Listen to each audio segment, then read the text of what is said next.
दोस्तों स्वागत है आपका रेलवे की पाठशाला पे। और दोस्तों हम जो प्रीवियस ईयर साइंस कर रहे थे 2018 की, उसमें पार्ट नंबर 92 वीडियो है। हमने 91 वीडियो पहले ही बना दिए हैं और ये 15/11/2018 का सेकंड शिफ्ट वीडियो है। इससे पहले जो भी शिफ्ट हुई थी सबका मैंने करा दिया है और पीडीएफ आपको 1 से लेकर 80 शिफ्ट का ऑलरेडी मैंने वेबसाइट है डिस्क्रिप्शन पे वहां पर डाल दिया है। आप डाउनलोड करना चाहते हैं तो कर सकते हैं, बाकी आप वीडियोस देख सकते हैं, उनमें सारे क्वेश्चंस आपके कवर अप किए हैं। अगर आप ये भी सीरीज है उसको देखते हैं पूरी, तो यहाँ पर आपकी साइंस में नॉलेज बढ़ेगी। इसके अलावा आपको पता है प्रीवियस ईयर क्वेश्चन है वो यहाँ पर रिपीट होते हैं आपके थोड़े बहुत चेंजेस करके, तो वो भी आपको सीखने को मिलेंगी और बहुत सारी चीजें आपको यहाँ पर सीखने को मिलेगी। इसके अलावा क्वेश्चन के लेवल का भी आपको पता लगता है कि रेलवे में क्वेश्चन कैसे आते हैं। तो चलिए दोस्तों वीडियो को शुरू करते हैं। इससे पहले आप हमारी इस पाठशाला पर नए हैं, सब्सक्राइब कर दीजिएगा और बेल आइकन को दबा दीजिएगा, अपने दोस्तों के साथ वीडियो को शेयर कर दीजिएगा। तो देखते हैं पहला प्रश्न। पहला जो प्रश्न है वो ये कि जब एक लेड धातु जो होती है, पीबी धातु होती है, जब कॉपर क्लोराइड के साथ अभिक्रिया करती है तो उस विलयन के साथ क्या होता है, कौन सी अभिक्रिया होती है। तो दोस्तों मैं आपको बता दूं ये आपकी होती है प्रतिस्थापन अभिक्रिया। होता क्या है कि जब हम लेड धातु जो होती है, पीबी धातु, उसको कॉपर क्लोराइड यानी कि CuCl2 इसके साथ अभिक्रिया करवाते हैं तो यहां पर बनता है PbCl2 प्लस आपका कॉपर, यानी कि कॉपर है उसको प्रतिस्थापित कर देता है Pb, और यहाँ पर ऑप्शन नंबर 4 है इसका राइट आंसर आ जाएगा। बाकी अगर मैं इसको और एक्सप्लेन करूं तो आपको बता दूं यहाँ पर एक होती है सक्रियता श्रेणी, जिसको बोलते हैं रिएक्टिविटी सीरीज। उसमें क्या होता है गाइस, जो तत्व यहाँ पर ऊपर आता है ना, मैं आपको थोड़े शुरू के प्रारंभिक तत्व यहाँ पर बता दूं, मैंने आपको पहले ही बता दिए हैं विद ट्रिक। तो यहाँ पर देखिए काली नाव का मालिक, आपको पहले बताया था काली नाव का मालिक आलू जरा फीके पकाता है, ठीक है। और यहाँ पे आता है QHGAUA, ठीक है, ये यहाँ पर AGAU ये लास्ट में आते हैं। तो यहाँ पर देखिए सक्रियता श्रेणी होती है, इसमें जो सबसे ऊपर आते हैं ना वो सबसे नीचे आने वाले तत्वों को आपके प्रतिस्थापित कर देते हैं। तो यहाँ पर देखिए PB है ना, ये आपके देखिए कॉपर से बहुत ऊपर आता है, इसलिए PB है लेड है, आपके कॉपर जहां भी जुड़ा हुआ किसी भी विलयन में वहां पर कॉपर को प्रतिस्थापित कर देगा। तो ऑप्शन नंबर 4 है इसका राइट आंसर आ जाएगा। अगला जो क्वेश्चन है वो ये कि निम्नलिखित में से किस में मृदु पेशी उत्तक पाए जाते हैं, यानी कि आपके सॉफ्ट मसल टिश्यू। अब देखिए सॉफ्ट मसल टिश्यू क्या होते हैं, हमारे शरीर में बहुत सारे ऐसे पार्ट होते हैं जहां पर आपका एक प्रकार से कनेक्शन होता है, कनेक्टिव टिश्यू की तरह कार्य करते हैं, जैसे लीगामेंट होता है, टेंडन होते हैं, वहां पर आपके ये टिश्यू पाए जाते हैं मृदु पेशी उत्तक, जिनको बोलते हैं सॉफ्ट मसल टिश्यू। और ये आपके मेनली पाचन तंत्र और धमनी, ठीक है, इनमें पाए जाते हैं। तो ऑप्शन ऑफ फर्स्ट और सेकंड आंसर आ जाएगा कि आपके फर्स्ट एंड सेकंड, यानी कि दोनों में, पाचन तंत्र में और धमनियों में, दोनों जगह आपके जो सॉफ्ट मसल टिश्यू हैं आपके पाए जाते हैं। अगला जो क्वेश्चन है बड़ा सिंपल सा क्वेश्चन है कि किसी परमाणु के m कोश में समायोजित होने वाले मतलब आने वाले अधिकतम इलेक्ट्रॉन की संख्या क्या होती है। अब दोस्तों किसी भी कक्षा में अधिकतम इलेक्ट्रॉन की संख्या होती है, उसका फॉर्मूला होता है 2n²। अब यहाँ पर n जो होता है ना वो कोश की संख्या होती है। अब देखिए आपका m कोश है तो इसके लिए देखो KLM n यानी कि 1 2 3 और 4, यानी कि m के लिए n आपका n आ जाएगा 3। यहाँ देखिए मान रख दीजिए 2 और 3 का स्क्वायर करेंगे तो यहाँ पर 18 18 दूना आपका वो आपका 9, ये 3 का स्क्वायर करेंगे 9 और 9 दूनी 18, यानी कि 18 इलेक्ट्रॉन आपके m कक्ष में अधिकतम आ सकते हैं। तो इसका आंसर आ जाएगा 18, ठीक है।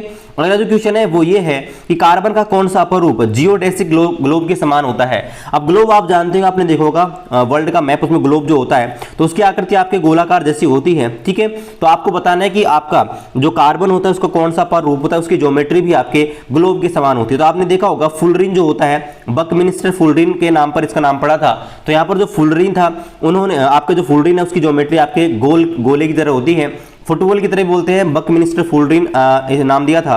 और आपको एक चीज और ध्यान रखनी है, जो आपके फुलरिन होते हैं वो आपके कार्बन 60 कार्बन 70 इस प्रकार से पाए जाते हैं, लेकिन उनमें सबसे अधिक स्थायी जो कार्बन होता है वो कार्बन 60 होता है। ये क्वेश्चन पूछा गया है कि फुलरिन का कौन सा अपरूप सबसे अधिक स्थायी होता है, कार्बन 60, ये आपको ध्यान रखना है। अगर मैं इनके बारे में और डिटेल्स बताऊं तो आपका जो हीरा होता है पृथ्वी पर पाए जाने वाला सबसे कठोर तत्व होता है, कठोर पदार्थ होता है। ग्रेफाइट आप जानते हैं ये विद्युत का एकमात्र ऐसा आपका जो कार्बन होता है उसका स्वरूप होता है जो विद्युत के करता है, चालन करता है। आपको ध्यान रखना है ग्रेफाइट के बारे में।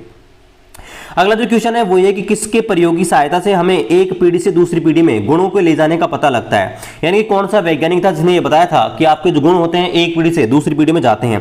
तो आपको पता होगा एक आदमी जिसका नाम था मेंडल, ठीक है, और मेंडल के प्रयोग आपने पढ़े होंगे, आनुवंशिकता के नियम जिनको बोलते हैं, ठीक है। और यहाँ पर मैंने आपको पहले ही ऑलरेडी कंप्लीट करवा दिए हैं। तो मेंडल ने मेनली 3 नियम दिए थे और उन्होंने ये बताया था कि आपके जीन होते हैं एक पीढ़ी से दूसरी पीढ़ी में जाते हैं तो किस किस प्रकार से चेंजेस हो सकते हैं। तो यहाँ पर चार्ल्स डार्विन है, उनको यहाँ पर आनुवंशिकता का जनक कहा जाता है, जेनेटिक्स, फादर ऑफ जेनेटिक्स इनको बोला जाता है। तो ऑप्शन नंबर 3 है इसका राइट आंसर आ जाएगा मेंडल। अगला जो क्वेश्चन है वो ये है, निम्न में से कौन सा अंग उत्सर्जन तंत्र का हिस्सा नहीं है। अब गाइस वैसे तो ये जो क्वेश्चन है ना, इसमें मेरे को एरर लगता है, क्योंकि यहाँ पर देखिए जो आपका कोरिनरी धमनी है, गुर्दे की आपका हेपेटाइटिस सिरा है और पल्मोनरी सिरा, ये आपके ज्यादातर आपके ये भाग है ना, या हृदय में पाए जाते हैं, हार्ट में पाए जाते हैं। ठीक है, तो यहाँ पर पूछा है कि उत्सर्जन तंत्र का हिस्सा नहीं है, तो यहाँ पर मेरे हिसाब से ये क्वेश्चन ऐसे होना चाहिए, निम्न में से कौन सा अंग उत्सर्जन तंत्र का हिस्सा है। ठीक है, तो फिर इसका आंसर आ जाएगा वो आपका जाएगा गुर्दे की धमनी। ये कि आपको पता है गुर्दा होती है, किडनी होती है, वो हमारे शरीर में क्या करती है, एक प्रकार से उत्सर्जन तंत्र का हिस्सा होती है। हमारे शरीर में मेनली जो हमारा जो हम आपको पता है आप जो किडनी होती है वो फिल्ट्रेशन का काम करती है, और हमारे शरीर में उत्सर्जन तंत्र जो पाया जाता है, ठीक है, उत्सर्जन तंत्र, उसमें किडनी का मेन रोल होता है। ठीक है, तो यहाँ पर ऑप्शन नंबर 2 आना चाहिए, और क्वेश्चन ऐसे होना चाहिए कि निम्न में से कौन सा अंग उत्सर्जन तंत्र का हिस्सा है। ठीक है, चलिए अगला जो क्वेश्चन है वो यहाँ पर ये है कि निम्न में से कौन सा कथन है वो 25 डिग्री सेल्सियस पर ध्वनि की गति के बारे में सत्य है। और ये क्वेश्चन बहुत बार रिपीट हो चुका है गाइस। और यहाँ पर देखिए पहला जो ऑप्शन है वो ये कि वायु की ध्वनि में चाल होती है वो 346 मीटर प्रति सेकंड होती है। पहला कथन बिल्कुल सत्य है। दूसरा कथन दे रहे कि आसुत जल जो होता है उसमें आपकी ध्वनि की चाल होती है 1498 मीटर प्रति सेकंड होती है, ये कथन भी सत्य है। तो यहाँ पर उत्तर जो आएगा वो आएगा बोथ ए एंड बी, यानी कि दोनों स्टेटमेंट है वो आपके सत्य है ध्वनि की गति के बारे में 25 डिग्री सेल्सियस पर। अगला जो क्वेश्चन है वो है कि निम्नलिखित में से किस पौधे में गुप्त प्रजनन अंग पाए जाते हैं। मतलब उनके जो आपका जो प्रजनन अंग होते हैं वो आपके एक प्रकार से अलग टाइप में पाए जाते हैं, गुप्त पाए जाते हैं, एक प्रकार से हिडन टाइप में पाए जाते हैं। ठीक है, तो आपको जो मर्सिलिया होता है ना, इसमें आपके पाए जाते हैं, मर्सिलिया जो होता है इसमें आपके जो प्रजनन अंग होते हैं वो एक प्रकार से अलग प्रकार के पाए जाते हैं, कुछ हिडन टाइप के, ठीक है, छिपी हुई या गुप्त प्रजनन इनको बोलते हैं, वो आपके पाए जाते हैं। अगला जो क्वेश्चन है वो ये है कि किसके निम्न में से किस तरंग में संपीड़न और विरलन की प्रक्रिया होती है। अब देखिए संपीड़न का मतलब क्या होता है। संपीड़न का मतलब आपको बताओ, संपीड़न का मतलब होता है कि पास पास आपकी जो आवृत्ति है ऐसे है ना, जो तरंग है वो पास पास हो, इसको बोलते हैं संपीड़न। विरलन का मतलब क्या है कि भाई ऐसे दूर दूर दूर दूर हो, ठीक है, इसको बोलते हैं संपीड़न और विरलन। और आपको पता है ये होता है ध्वनि में, और ध्वनि आपको पता है किस प्रकार की तरंग होती है, ध्वनि आपकी होती है अनुदैर्ध्य तरंग। ठीक है, तो ऑप्शन नंबर 1 है इसका राइट आंसर आ जाएगा कि आपके संपीड़न और विरलन जो होता है, ठीक है, तरंगों में वो आपके अनुदैर्ध्य तरंगों में होता है, ऑप्शन नंबर 1। अगला जो क्वेश्चन है वो ये कि नेट्रियम जो होता है किस धातु का आपका लैटिन नाम होता है। तो देखिए हमारा जो आधुनिक आवर्त सारणी है ना उसमें बहुत सारे तत्व हैं जिनके नाम यहाँ पर लैटिन भाषा से लिए हुए हैं। तो मैं आपको बताऊं, देखिए तो लिथियम जो होता है ना, लिथियम जो लैटिन भाषा का नहीं है, लिथियम ओरिजिनल होता है।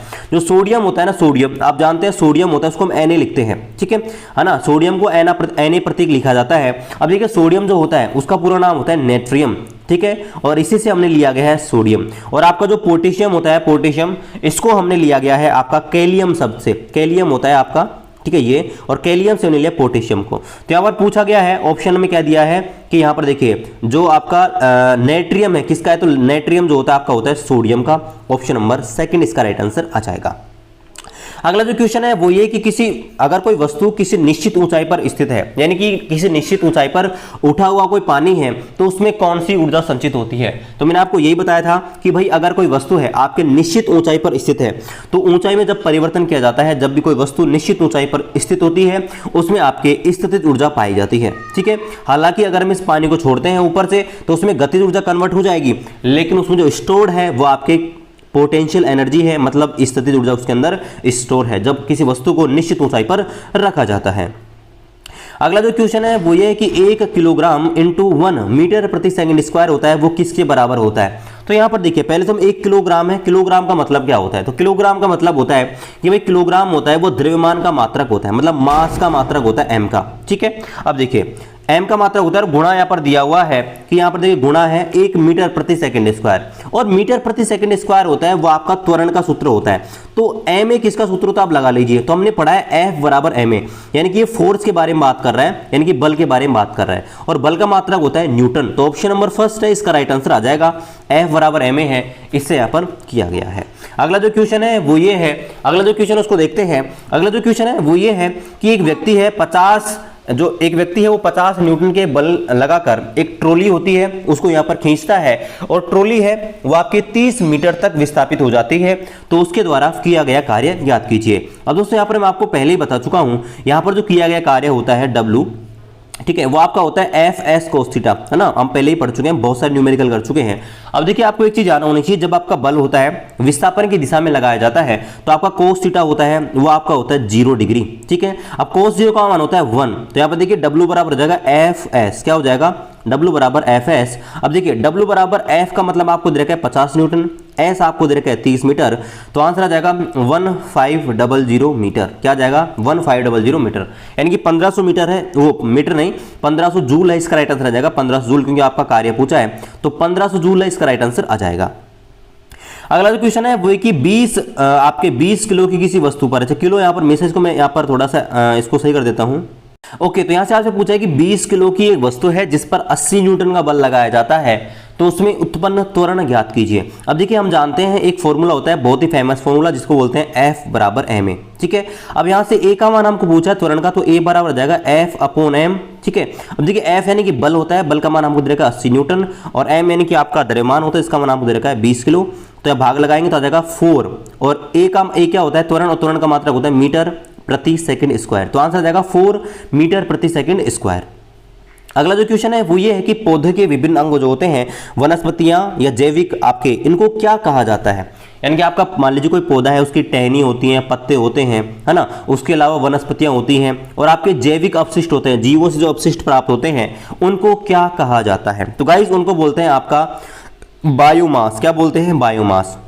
बायोमास क्या होता है कि आपके जो पेड़ पौधे होते हैं, वनस्पति होती हैं, और जैविक अपशिष्ट होते हैं, इनके माध्यम से ऊर्जा प्राप्त करना, एनर्जी प्राप्त करना, उसे बोलते हैं बायोमास। आप कंफ्यूज हो रहे होंगे जीवाश्म ईंधन क्यों नहीं आया, तो जीवाश्म ईंधन देखो उनको बोलते हैं जब आपके कोई भी जीवों के अवशेष होते हैं वो धरती के अंदर गड़ जाते हैं और बहुत सालों तक नीचे दब जाते हैं, तो वो कोयले के अंदर या पेट्रोलियम के रूप में वो कन्वर्ट हो जाते हैं, उसे बोलते हैं जीवाश्म, है ना। तो ये आपको ध्यान रखना, जीवाश्म नहीं आएगा, बायोमास है ना। ऑप्शन नंबर 3 इसका राइट आंसर आ जाएगा। अगला जो क्वेश्चन है वो है कि एक विद्युत बल्ब है, उसका फिलामेंट में 0.75 एम्पियर की धारा 7 मिनट के लिए दी जाती है, तो विद्युत प्रवाह के माध्यम से बहने वाले आवेश की गणना आपको करनी है। तो देखिए यहाँ पर हम जानते हैं विद्युत धारा की जो परिभाषा होती है वो होती है I बराबर Q अपॉन T। क्या होती है, I बराबर Q अपॉन T। अब अगर आवेश के मान ज्ञात करना तो Q जो होता है, Q का मान अगर निकालेंगे तो Q बराबर हो जाएगा IT। ठीक है, अब देखिए I का मान भी है, T का मान भी है, तो Q बराबर I का मान आपको दे रखा है 0.75, और T हमेशा आपको लेना है सेकंड में। 7 मिनट है, 7 को हम गुणा कर देंगे 60 से, आप इसको मल्टीप्लाई कर लेना गाइस, जो भी आंसर आ जाएगा वो आपका आ जाएगा। ठीक है, अगला जो क्वेश्चन है वो ये कि निम्न तत्व हैं उनको धात्विक लक्षणों के अवरोही क्रम में लिखिए। यानी कि किस तत्व में सबसे अधिक धात्विक गुण होगा, उसके बाद किसका होगा। अवरोही क्रम मतलब डिसेंडिंग ऑर्डर का मतलब होता है कि भाई सबसे ज्यादा किस में होगा, फिर उसके बाद किस में होगा, मतलब सबसे ज्यादा घटते क्रम में आपको लिखना है। तो देखिए हम जानते हैं कि आपके लेफ्ट साइड जो भी तत्व होते हैं आधुनिक आवर्त सारणी में, वो आपके सब सारे के सारे मेटल्स होते हैं। क्या होते हैं, मेटल्स होते हैं। और इधर हम जानते हैं वर्ग 18 की ओर, यहाँ पर आ जाते हैं नॉन मेटल्स। तो होता क्या है कि अगर हम एक वर्ग, आपका जो आवर्त होता है, पीरियड होता है, उसमें लेफ्ट से राइट की ओर जाते हैं, तो गाइस आपका होता ये है कि आपका जो मेटेलिक गुण है वो आपके घटता है, डिक्रीज होता है। तो वर्ग संख्या 1 है, उनका जो मेटेलिक गुण है सबसे अधिक होता है। तो इसका सही सीक्वेंस हो जाएगा, आपका सोडियम आ जाएगा नंबर 1 पे। ठीक है, उसके बाद आपका मैग्नीशियम आएगा, उसके बाद आपका एल्युमिनियम आएगा, उसके बाद आपका सिलिकॉन आएगा, और उसके बाद में आपका क्लोरीन आएगा। ठीक है, ये यहाँ पर सीक्वेंस हो जाएगा, सोडियम, मैग्नीशियम, एल्युमिनियम, सिलिकॉन और क्लोरीन है, ये इसका सही सीक्वेंस हो जाएगा आपकी जो मेटेलिक प्रॉपर्टी है उसका। अगला जो क्वेश्चन है वो ये कि निम्न में से कौन सी घटना गुरुत्वाकर्षण बल का परिणाम नहीं है, मतलब कौन सी घटना ग्रेविटी के कारण नहीं होती। अब देखिए वैसे तो आपकी सभी घटनाएं ग्रेविटी के कारण नहीं है, होती हैं। आपका जो सभी घटनाएं है ना वो ग्रेविटी की वजह से होती है। आपका समुद्र होता है उसमें ज्वार भाटा आता है, वो आपके सूर्य और चंद्रमा के ग्रेविटी के कारण आता है। ठीक है, ग्रह होते हैं वो आपके चारों ओर, आपके ग्रहों के चारों ओर जो उपग्रह होते हैं वो आपके ग्रेविटी के कारण चक्कर लगाते हैं। लेकिन रेलवे ने इसका जो आंसर है वहां पर ये माना था ऑप्शन नंबर 1 वर्षा का होना और बर्फ का गिरना। हालांकि इनमें भी आपको पता है वही आपका वर्षा जब भी होगी जब ग्रेविटी आपके बादल हैं, बादल के पानी पर लगेगी। ठीक है, तो यहाँ पर अगर बादल के पानी पर ग्रेविटी नहीं लगेगी तो पानी कैसे गिरेगा। और बर्फ है, बर्फ आपके पर्वतों पर है, अगर ग्रेविटी नहीं लगेगी तो कैसे गिरेगी। तो ग्रेविटी तो आपके कहीं ना कहीं लग रही है, लेकिन रेलवे ने ऑप्शन नंबर 1 माना था। हो सकता है कि बाद में इस क्वेश्चन को नेग्लेक्ट कर दिया हो, क्योंकि सारे के सारे ऑप्शन है वो ग्रेविटी की वजह से ही हो रहे हैं। बाकी आप अपना ओपिनियन यहाँ पर बता दीजिएगा। मैंने अनुसार बता दिया कि यहाँ पर ऑप्शन 1 उन्होंने माना था, लेकिन सारे आपके ग्रेविटी के कारण यहाँ पर हो रहे हैं।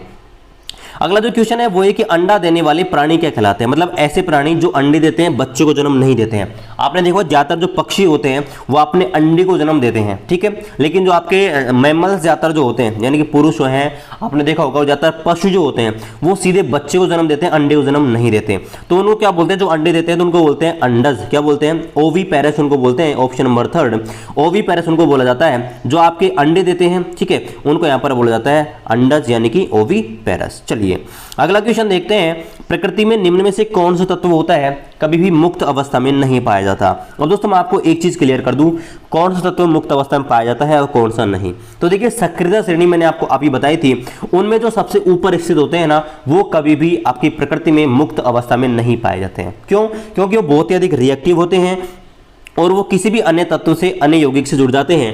तो आपका जो लास्ट में जो होते हैं ना, जैसे आपका सोना, चांदी, प्लेटिनम, ये आपके क्या होते हैं, कम रिएक्टिव होते हैं, इसलिए ये आपके प्रकृति में मुक्त अवस्था में पाए जाते हैं।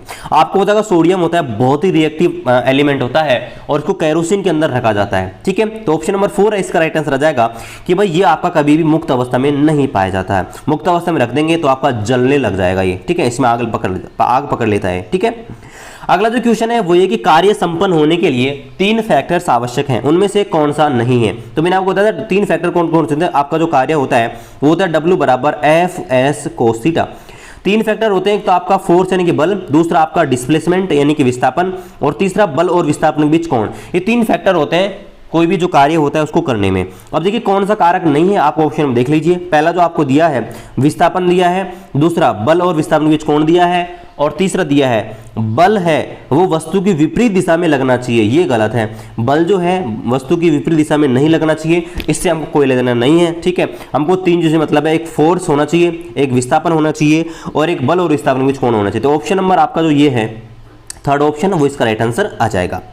अगला जो क्वेश्चन है वो ये कि निम्नलिखित में से कौन सी तापमान की अंतरराष्ट्रीय इकाई होती है, यानी कि आपका ऐसा यूनिट क्या होती है तापमान की। अब देखिए वैसे तो सारी की सारी जो यूनिट है आपके तापमान की इकाई है, लेकिन जो केल्विन होती है वो आपके अंतरराष्ट्रीय इकाई होती है ना, ऐसा इकाई होती है जो भी तापमान होती है उसकी। और केल्विन जो होती है, केल्विन है, अगर आपको केल्विन में तापमान दे रखा है, अगर सेल्सियस में बदलना चाहते हो 273 हम घटा देते हैं, और अगर हमको सेल्सियस में मान दे रखा है और केल्विन में अगर हमको मान याद करना है तो 273 हम ऐड कर देते हैं। अगला जो क्वेश्चन है वो ये है, क्वेश्चन नंबर हम चलते हैं क्वेश्चन नंबर 23 पे। अगला जो क्वेश्चन है आपको 2 अभिक्रिया दे रखी है, आपको बताना है कौन सी अभिक्रिया आपकी सत्य है। पहली अभिक्रिया दे रखी है, पहली जो अभिक्रिया है वो आपकी उत्क्रमणीय अभिक्रिया है। उत्क्रमणीय अभिक्रिया क्या होती है, ऐसी अभिक्रिया जो दोनों दिशाओं में संपन्न होती है, मतलब आपका जो उत्पाद होते हैं वो आपके अभिकारक बना देते हैं और अभिकारक वापस से उत्पाद बना सकते हैं, उन्हें बोलते हैं आपके उत्क्रमणीय अभिक्रिया। तो यहाँ पर देखिए आपकी जो अमोनिया है, हाइड्रोजन मिलाकर आपके वो आपका नाइट्रोजन और हाइड्रोजन मिलाकर अमोनिया गैस बनती है, इसे बोलते हैं हैबर विधि, ठीक है, अमोनिया बनाने की हैबर विधि बोलते हैं। तो ये आपका सही है, ये आपका उत्क्रमणीय अभिक्रिया होती है। दूसरा आपको दिया है ये जो अभिक्रिया है ऊष्मीय अपघटन अभिक्रिया होती है। अब देखिए अपघटन अभिक्रिया कहलाती हैं ऐसी अभिक्रिया जिनमें एक अभिकारक होता है 2 या 2 से अधिक उत्पादों में टूट जाता है, उसे बोलते हैं अपघटन अभिक्रिया। लेकिन ऊष्मीय अपघटन क्या होता है, ऊष्मीय अपघटन ऐसी अभिक्रिया होती है जिसमें आपका कोई पदार्थ होता है ऊष्मा की उपस्थिति में, ठीक है, ऊष्मा का मतलब तापमान देंगे, उसको हीट देंगे, तब जाकर वो आपका टूट जाता है। लेकिन आप देखेंगे यहाँ पर यूवी दिया हुआ है, यूवी का मतलब प्रकाश अपघटन अभिक्रिया का उदाहरण आपको दिया है, इसलिए ऑप्शन नंबर 2 है वो आपका गलत हो जाएगा, ठीक है। अगर यहाँ पे यूवी की जगह हीट दिया होता तो ये आंसर हो जाता, लेकिन यहाँ पर ऑप्शन नंबर 2 है वो आपका गलत आ जाएगा। तो गाइज ये था हमारा आज का वीडियो, आशा करते हैं बहुत ही पसंद आया होगा आपको। बाकी आपका कोई भी सजेशन है आप कमेंट कर दीजिएगा। चैनल को अभी तक सब्सक्राइब नहीं किया प्लीज सब्सक्राइब कर दीजिएगा और टेलीग्राम ग्रुप जरूर ज्वाइन कर लीजिएगा, बहुत ही इंपॉर्टेंट अपडेट आपको वहां पर मिल जाते हैं गाइज। तो टेलीग्राम ग्रुप का लिंक है डिस्क्रिप्शन पे है, बाकी आप रेलवे की पाठशाला सर्च करेंगे टेलीग्राम पर, वहां भी आपको मिल जाएगा। चलिए मिलते हैं आपसे अगली वीडियो में, तब तक जय हिंद जय भारत।